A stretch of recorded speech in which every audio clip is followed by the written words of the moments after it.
Story 3. The Flood. After a long time, there were many people living in the world. They had become very wicked and violent. It became so bad that God decided to destroy the whole world with a huge flood. But God was pleased with Noah. He was a righteous man, living among wicked people. God told Noah that he was going to make a big flood. Therefore, he told Noah to build a huge boat. God told Noah to make the boat about 140 meters long, 23 meters wide, and 13.5 meters high. Noah was to build it with wood and to make 3 levels, many rooms, a roof, and a window. The boat would keep Noah, his family, and every kind of land animal safe during the flood. Noah obeyed God. He and his 3 sons built the boat just the way God had told them. It took many years to build the boat because it was so big. Noah warned the people about the flood that was coming and told them to turn to God, but they did not believe him. God also commanded Noah and his family to gather enough food for themselves and the animals.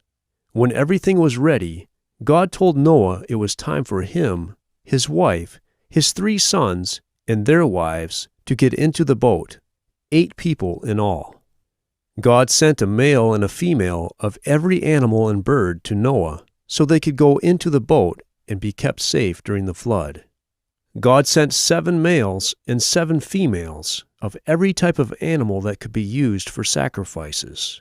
When they were all in the boat, God himself closed the door. Then it began to rain, and rain, and rain. It rained for 40 days and 40 nights without stopping. Water also came gushing up out of the earth. Everything in the whole world was covered with water, even the highest mountains.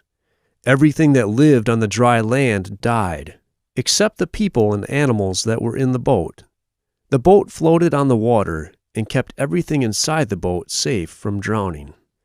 After the rain stopped, the boat floated on the water for 5 months. And during this time, the water started going down. Then one day, the boat rested on the top of a mountain, but the world was still covered with water. After 3 more months, the tops of the mountains were visible. After 40 more days, Noah sent out a bird called a raven to see if the water had dried up. The raven flew back and forth looking for dry land, but it could not find any. Later, Noah sent out a bird called a dove, but it also could not find any dry land, so it came back to Noah. A week later, he sent the dove out again, and it came back with an olive branch in its beak.